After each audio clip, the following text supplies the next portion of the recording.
Եվս սրտիկներ մի փոխանցեք։ Շնորհակալություն։ Ուրեմն, սիրելի հայրենակիցներ, քննարկում է Կենտրոնական ընտրական հանձնաժողովի 25 թվականի կատարած գործողությունների, կատարած քայլերի հաղորդումը, որը կոչված է հետևելու ինչպես են կայանալու ընտրությունները, ինչ պետք է անել, որ ընտրությունները լինեն առավել թափանցիկ, արդար, ազնիվ եւ ընտրությունների արդյունքները ինչպես կյանքի կոչել։ Իսկ ինչի մասին են առաջիկա ընտրությունները, հունիսի 7-ի ընտրությունները։ Առաջիկա ընտրությունները ազգակործան երկիրը կտոր թշնամուն հանձնող, իր իշխանության վերարտադրության համար ամեն ինչի պատրաստ իշխանությունից ազատվելու մասին է։ Առաջիկա ընտրությունները երկիրը այս մարտահրավերներից հանելու ծրագիր ունեցող եւ ամենակարևորը այդ ծրագիրն իրականացնող թիմ ունեցող ուժերին, ազգային ուժերին իշխանության բերելու մասին է։ Այս ընտրությունները ըստ էության եկել են ասելու, որ գալու են ասելու, որ մենք դեմ ենք այս իշխանության վարած քաղաքականությանը, գալու են ասելու, որ մենք չենք ուզում որևէ կերպ ազգակործան պետականական իշխանության վերարտադրությունը։ Իսկ ինչու են ուզում այս ուժերը վերարտադրվել, շատ հետաքրքիր հարց է։ Նրանք ուզում են, որովհետև իրենք, ես միշտ ասել եմ, ավելի լավ, քան իրենք, ոչ մեկը չգիտի, թե իրենք ինչ են խոստացել իշխանության գալուց, ինչի դիմաց են խոստացել իշխանության գալուց եւ ինչ պատժի կարժանանան, եթե այդ խոստումները չկատարվեն եւ իրենց իշխանության բերողների կողմից իրենք ինչ պատժի են արժանանալու։ Ինչու են ուզում վերարտադրվել, որովհետև նրանք վախեր ունեն իրենց խոստումները չկատարելու դիմաց այդ պատժին արժանանալու, որովհետև իրենք վախեր ունեն, որովհետև ունեն ծրագրում խոստումներ, որոնք դեռևս իրականացնելու են, որի մասին ամեն Աստծո օր Ալիևը հիշեցնում է իրենց։ Ալիևը ամեն օր նրանց հիշեցնում է, որ իրենք դեռ սահմանադրությունը չեն փոխել։ Իսկ ինչու է սահմանադրություն փոխելու, որովհետև հոդված առաջինը, որը հղվում է սահմանադրության առաջին հոդվածը հղվում է անկախության հռչակագրին, այդ հռչակագրում հստակ նշվում է հայոց ցեղասպանության ճանաչման գործընթացը միջազգային հարթակներում շարունակելու մասին, հստակ նշվում է Արցախի հանրապետության երաշխավոր լինելու մասին եւ այս հոդվածը հեռացնելու համար պետք է սահմանադրություն փոխել, ոչ թե սահմանադրական փոփոխությունների գնալ։ Եվ Ալիևը նրանցից պահանջում է, այս իշխանություններից պահանջում է այդ սահմանադրության փոփոխությունը, հակառակ պարագայում պատժի են արժանանալու։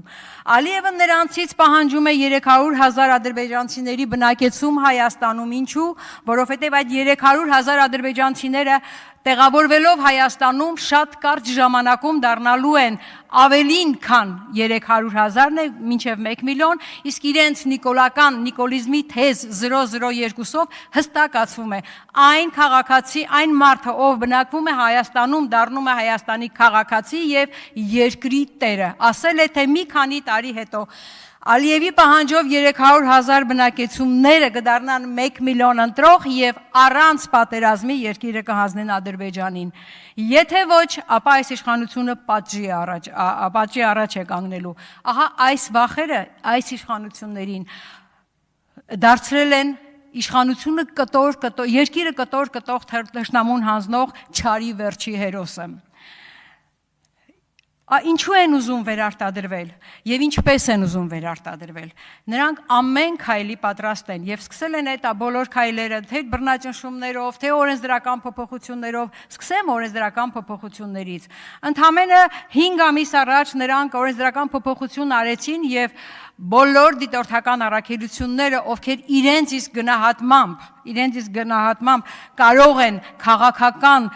չեզոքություն չդրսևորել, նրանց պետք է զրկել հավատարմագրումից, իսկ ով է ճանաչելու այդ քաղաքական չեզոքություն դրսևորելը Կենտրոնական ընտրական հանձնաժողովի նախագահը,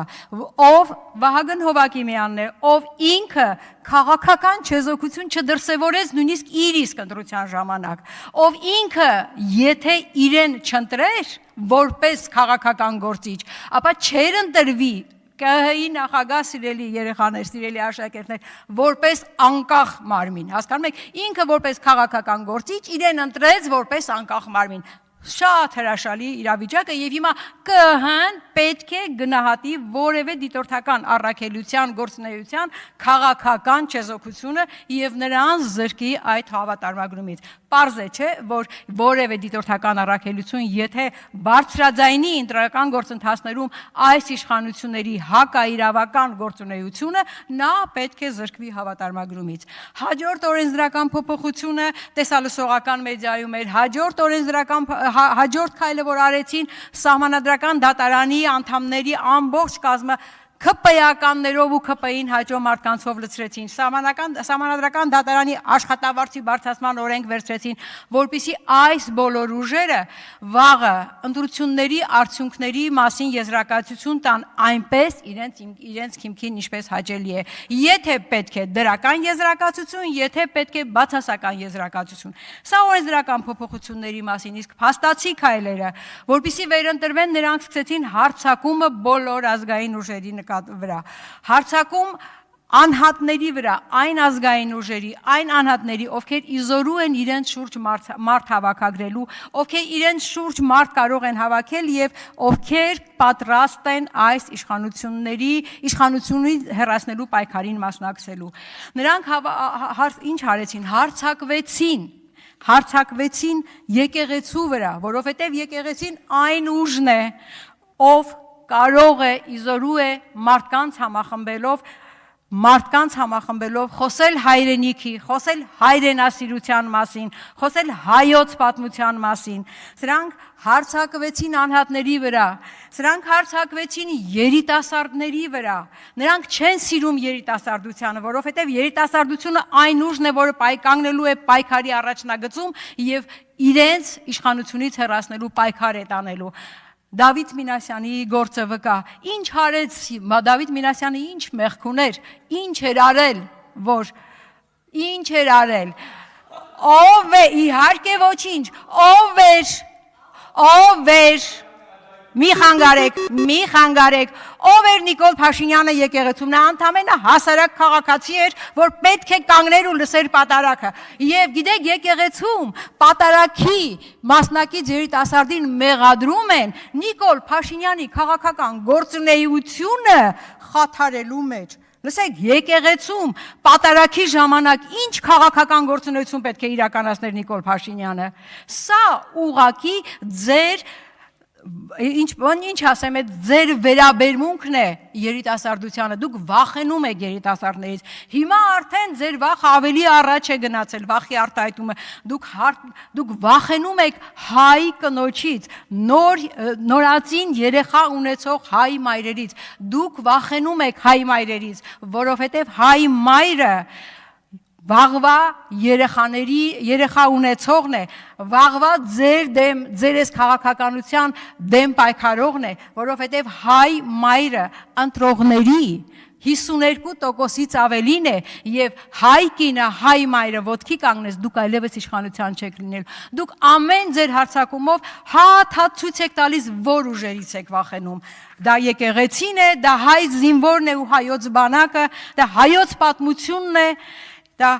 հայ մայրն է, երիտասարդությունն է։ Եվ կառավարության նիստում Նիկոլ Փաշինյանը հայտարարում է, որ այո, եթե մենք 21 թվականին այս ամենի մասին չէինք խոսում, իրավիճակն էր այդպեսին, հիմա մենք պետք է ամեն ինչ անենք մեր ձեռքբերումները պաշտպանելու համար։ Սիրելի աշակերտներ, աշխարհում կգտնեք արդյոք որևէ իշխանություն, ով երկու պետություններից մեկը հանձնել է թշնամուն, մյուս պետության սահմաններում թշնամու զորք այսօր գտնվում է եւ դա համարում է ձեռքբերում։ Աշխարհում կգտնեք մի երկիր, որը հայտնում է, որ ինքը գիտակցաբար գնացել է զոհողությունների, որպիսի այսօր իշխանություն ունենա ու շարունակելու է գնալ այդ զոհողություններին իր իշխանությունը պահելու համար։ Ոչ, այսպիսի երկիր գոյություն չունի։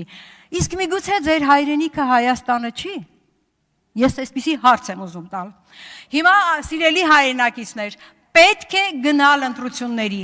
պետք է անպայման մասնակցել ընտրությունների։ Այս